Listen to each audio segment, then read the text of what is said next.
তোমাদেরকে ক্লান্তি দূর করার, কষ্ট দূর করার আমি তোমাদেরকে আমল বলে দিচ্ছি। ওই আমলটা যদি তোমরা করো, শুধু তোমরা নয়, কিয়ামত পর্যন্ত আমার যত উম্মতের পুরুষ নারী, যত বান্দা বান্দি এই দুনিয়াতে আসবে, প্রত্যেকের জন্য এই আমল স্ত্রীদেরকে বলে দিবেন, বোনদেরকে বলবেন, বাগ্নীদেরকে বলবেন, বাতিজিদেরকে বলবেন, বাবিদেরকেও শোনায় দিবেন।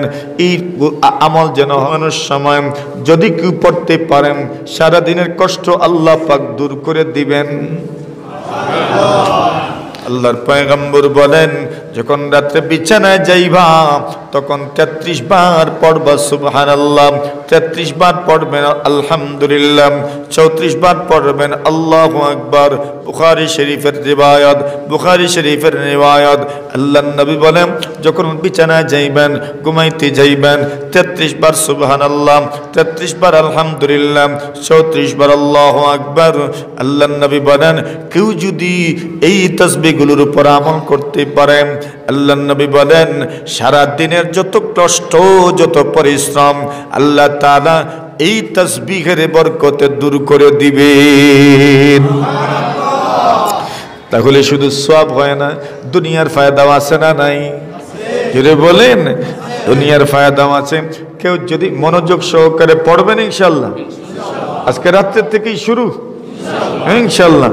শুধু আপনারা না, স্ত্রীদেরকে বলে দিবেন, বোনদেরকে বলবেন, বাগ্নীদেরকে বলবেন, বাতিজিদেরকে বলবেন, বাবিদেরকেও শোনায় দিবেন। এই আমল যেন হয় 33 বার সুবহানাল্লাহ, 33 বার আলহামদুলিল্লাহ, 34 বার আল্লাহু আকবার। ঘুমানোর সময় যদি কেউ পড়তে পারেন, সারাদিনের কষ্ট আল্লাহ পাক দূর করে দিবেন। এটা আপনি অনুভব করবেন, পড়লে পরে দেখবেন শরীর অন্যরকম একটা আরাম অনুভব করবেন। আমরা করি আলহামদুলিল্লাহ, আপনারাও করবেন ইনশাআল্লাহ। বাদ দিয়েন না কেউ। রাসূল করিম সাল্লাল্লাহু আলাইহি ওয়াসাল্লাম আমাদেরকে শিখিয়ে দিয়েছেন। তো তাসবিহ এগুলো শুধু সওয়াবই হয় না, বরং দুনিয়াবি কষ্টও কি হয়? দূর হয়।